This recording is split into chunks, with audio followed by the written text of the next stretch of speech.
Nous avons dit la gestion du temps, une vraie source de conflits. Donc, si tu veux éviter les conflits dans ta vie, que ce soit dans ta vie de couple, avec ton mari, avec ta femme, avec tes enfants, il faudrait accorder du temps à ta femme, à ton mari et à tes enfants. Ne soyez pas de ceux-là qui sont tout le temps absents dans le foyer, dans la famille, dans la maison. Si tu veux aussi être bien dans ta vie, il faudrait avoir du travail, soit en grosso modo une source de revenus. Ça peut être les commerces ou les activités économiques pour les uns et les autres. C'est de cette façon-là, mon frère, ma soeur, que tu vas échapper à toutes les dépenses qui puissent être une occasion de te mettre dans les conflits dans ta vie avec les uns et autres. Et mon frère, si tu veux garantir ton salut, il te faudrait consacrer du temps pour ton Dieu qui t'a créé. Il te faudrait consacrer du temps à la prière tous les jours de la vie. Il te faudrait consacrer du temps à la méditation de la parole tous les jours de la vie. Il te faudrait accorder du temps en marchant à l'obéissance totale, complète et entière vis-à-vis de la parole de Dieu tous les jours de ta vie.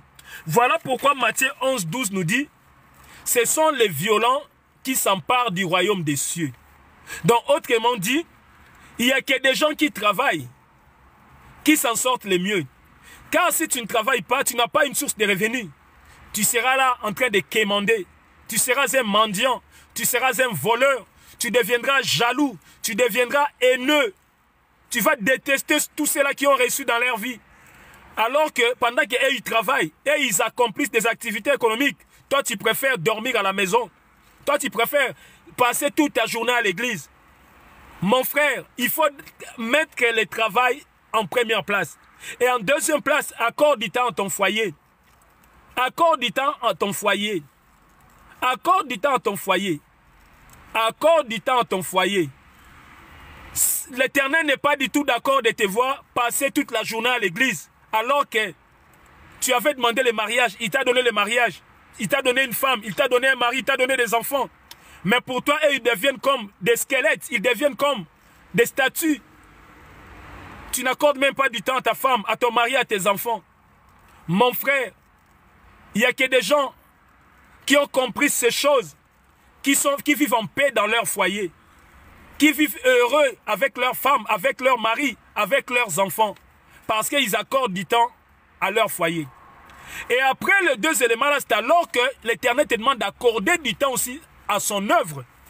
Ne confondez pas la communion que nous sommes appelés à entretenir à chaque instant de notre vie et notre engagement à l'église. Là, nous sommes en train de parler de l'engagement à l'église. Nous ne parlons pas de notre communion avec Dieu. Ce sont deux choses différentes. Car nous sommes appelés à entretenir notre communion avec Dieu à tout moment, à chaque minute, à chaque seconde, à chaque instant. Que tu sois au travail, que tu sois dans ton foyer, que tu sois dans l'avion, dans la voiture, peu importe, en vacances, tu es appelé à entretenir ta communion avec Dieu. Mais nous sommes en train de parler de notre engagement à l'église.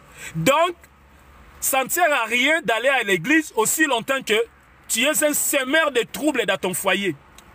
Tu vis en conflit avec ta femme, tu vis en conflit avec ton mari, tu vis en conflit avec tes enfants. Au lieu de réparer d'abord ces problèmes, au lieu de faire la paix avec ton mari, avec ta femme, avec des enfants, non, toi tu négliges cela. Ce qui compte pour toi, c'est d'aller à l'église. Alors que Matthieu nous dit, si tu vas donner l'offrande à l'église, et que tu te rends compte que ton frère a un problème contre toi, abandonne d'abord ton offrande, retourne pour faire la paix avec ton ennemi, et une fois que cela serait fait, c'est alors que tu peux venir donner ton offrande. Vous imaginez mon frère, ma soeur? On ne peut pas influencer notre Dieu. Notre Dieu, il reste Dieu. Tout ce qu'il nous demande dans sa parole, c'est juste à obéir à sa parole pour que nous vivions dans de meilleures conditions. Mon frère, nous répétons, notre sous-thème, nous l'avons intitulé « La gestion du temps, une vraie source de conflit ». Et nous avons dit, il n'y a que ceux-là qui ne savent pas gérer leur temps, donc les 24 heures qui sont devant nous. Ce sont ces gens-là qui vivent dans des conflits, ce sont des gens-là qui ont des sérieux problèmes, que ce soit au travail, que ce soit dans leur foyer, que ce soit à l'église. Donc, ne confondons pas les choses, ne confondons pas les temps. Dans les 24 heures, il y a un temps où tu vas dormir. Et toujours dans les 24 heures, il y a un temps où il faut que tu ailles travailler ou entreprendre tes activités économiques. Et toujours dans les 24 heures, il faudrait consacrer du temps pour ta femme, ton mari et tes enfants. Et toujours dans les 24 heures, il faut consacrer du temps pour ton Dieu. Donc, méditer la parole, prier. Et si vous avez aussi des rendez-vous à l'église, il faudrait y aller. C'est de cela que nous sommes en train de parler. Donc, nous avons dit les 3 éléments là. Le travail, s'occuper de son foyer, accomplir le travail, ou encore exercer des activités économiques, premièrement. S'occuper de son foyer, donc être tout le temps présent dans tous les sens. Par rapport à son foyer, prend la 2e place. Et la 3e place, c'est nos activités à l'église. Peut-être tu es intercesseur, peut-être tu es protocole, peut-être tu es un prédicateur de la parole, peut-être tu es, je ne sais pas, un gagneur d'âme. Avant d'aller accomplir tes activités à l'église, rassure-toi que dans ton foyer, tout va bien. Rassure-toi que tout va bien entre toi et ta femme, entre toi et tes enfants. Le climat de paix règne. Rassure-toi que tu es un père responsable. Tu es une maman responsable. Tu es un enfant obéissant. Tu es un enfant ou une enfant docile vis-à-vis de ses parents. Et en ayant cette logique-là, c'est alors que quand tu vas te présenter à l'église, prier, danser, donner l'offrande, que ton Dieu va t'acclamer, que ton Dieu va dire, oh voilà mon fils bien-aimé, voilà ma fille bien-aimée. De la même manière qu'il avait fait pour Job à l'égard de Satan, quand il vantait les mérites de Job, c'est de cette manière qu'il va te vanter toi aussi mon frère, ma soeur. Voilà mon frère, ma soeur, c'est